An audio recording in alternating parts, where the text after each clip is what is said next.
অনেকে বলে বুধ মঙ্গল একসাথে থাকলে বুধ আগে চলবে, সব বাজে কথা।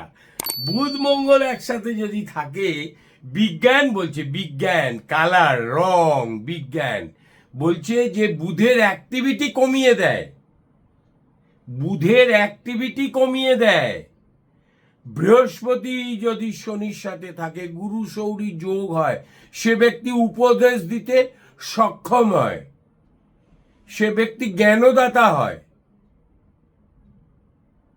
রবি মঙ্গল একসাথে দুটোই রেড কালার, কিন্তু মঙ্গলের কালারটা হচ্ছিল রক প্ল্যানেটের কালার।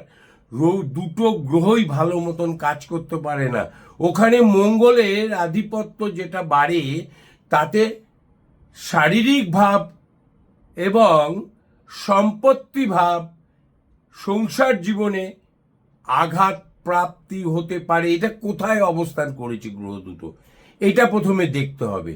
দশা কার চলছে দেখতে হবে। অষ্টমে বা দ্বাদশে অবস্থান করলে বা 6th হাউসে বা 2nd হাউসে অবস্থান করলে অর্থনৈতিক দুর্দশাও দিতে পারে, শারীরিক দুর্দশাও দিতে পারে, যশ হানিও করতে পারে। 8th হাউসে আপনার শারীরিক সম্পত্তিগত প্রভাব এবং কর্মের প্রভাবও নষ্ট করে দিতে পারে, সংসার জীবনে আঘাত আনতে পারে। কেউ কারোর সাথে আগে পেছনে চলে না, এইটাকে দেখতে হবে। চলে যে যার নেচার অনুসারে, এবং কালার এফেক্টে কারোর নেচার কেউ কমিয়ে দিতে পারে, পাওয়ার কেউ কমিয়ে দিতে পারে, কেউ আবার সঙ্গে সঙ্গে ভালো কাজও করতে। বুধ রবি একসাথে থাকবে, ভালো কাজ করবে, বিদ্যাস্থানকে উর্বর করবে, বিদ্যাস্থান ভালো হবে। রাহু এবং মঙ্গল একসাথে থাকবে, কনফিডেন্ট লেভেল কমাতে পারে, আপনার কনসেপ্ট আইডিওলজি আপনি কারোর সঙ্গে শেয়ার করবেন না, এবং কারোর আইডিওলজি, কোনো ব্যক্তির আইডিওলজি কনসেপ্ট যদি সঠিক হয়, আপনি অ্যাডাপ্ট করতে পারবেন না, গোয়ার হয়ে যাবেন আপনি। কিন্তু খুব ভেরি এনার্জেটিক। এদের সার্কেল ছোট হয়, খুব অস্থায়ী সার্কেল হয় এদের সার্কেল খুব অস্থায়ী হয়, খুব ভালো মতন এরা মেলামেশা করতে হয়, কিন্তু বহু গুণের অধিকারী থাকে এদের আধার খুব ভালো হয়। এরা খুব তাড়াতাড়ি বন্ধুকে, লোককে ভুলে যেতে পারে।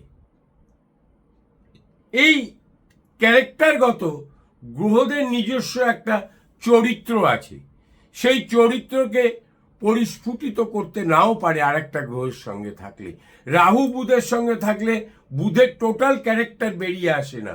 সে লোক মিথ্যা কথাও বলতে পারে, সে লোক ছেঁচড়ামি করতে পারে, বদমাইশি করতে পারে, তার বুদ্ধিকে অপকর্মে ব্যবহার করতে পারে।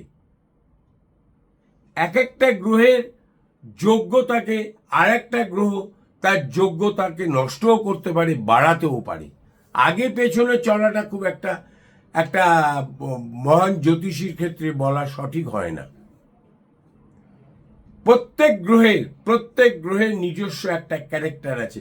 এই ক্যারেক্টারটা আমি আগে বহুবার বলেছি। এই ক্যারেক্টারগুলো কোথা থেকে পাই আমরা? এক একটা ঘরে এক এক রকম পাই। বুধকে মঙ্গলের ঘরে একরকম ক্যারেক্টার পাবো। সে যদি মঙ্গলের ঘরে শনির নক্ষত্র নেয়, সেই জাতক বা জাতিকার একটু স্নায়ু রোগ হতে পারে, খ্যাপাটে টাইপের হতে পারে। এক একটা ঘরে বুধকে দেখা গেল যে 2nd হাউসে আছে, হাউসটা বুধের নিজস্ব ঘর, মিথুনের ঘর, পুনর্বসু নক্ষত্র নিয়েছে, বা ধরে নিন ওখানে আদ্রা বলে একটি নক্ষত্র আছে, রাহুর নক্ষত্র সেটাই নিয়েছে। রোজগার যেমন করে রাহুর নক্ষত্র নিলে বাই হুক অ্যান্ড ক্রুক সে রোজগার বৃদ্ধি করবে। এরা খুব ট্যালেন্টেড হয়। বৃহস্পতির নক্ষত্রে শান্ত, ধীর, স্থির এবং জ্ঞানের অ্যাপ্লিকেশন বেশি হয়। আমি বহু ব্যক্তিকে দেখেছি, কুম্ভের ঘরে শতবিশা নক্ষত্র নিয়েছে তার রাহু, সে ভদ্রলোক ভালো উকিল হয়েছে, ভালো প্রফেসর হয়েছে, আর্গুমেন্ট করতে পারে তারা ভালো। মৃগশিরা নক্ষত্রে যদি কোনো বুধ থাকে, তার আর্গুমেন্ট বেড়ে যায়, প্রেশারও বেড়ে যায় শারীরিকভাবে। কখনোই কোনো প্ল্যানেটকে আপনি কোনো সময়ের জন্য এর সঙ্গে এ আছে বলে এ দমন হয়ে যাবে, কিছুটা তো হয়, দমন হয়ে যাবে, সবসময় এটা হয় না। ये कभी नहीं हो सकता, ये कभी नहीं हो सकता है। Every planet has a own nature, इस डिपेंड कौन नक्षत्र मिला उनका, कौन सा घर में है वो, लग्नों से पकड़ लीजिए, लग्नो मेष है, उसके मुताबिक वो कौन सा घर में गया, उसका भी एक कैरेक्टर है। इतना इजी एस्ट्रोलॉजी नहीं है। हो सकता है इतना इजी, आपका लक अच्छा होगा तो आप जो बोलेगा वही चल जाता है, तो हो जाता है, लेकिन इतना इजी एस्ट्रोलॉजी नहीं है। If you are a lucky person तो आप कुछ ना बोला तो उसको आ गया, मेटेरियलाइज्ड हो गया, तब वो रूल्स नहीं है। ये बात सही है, वो रूल्स नहीं है।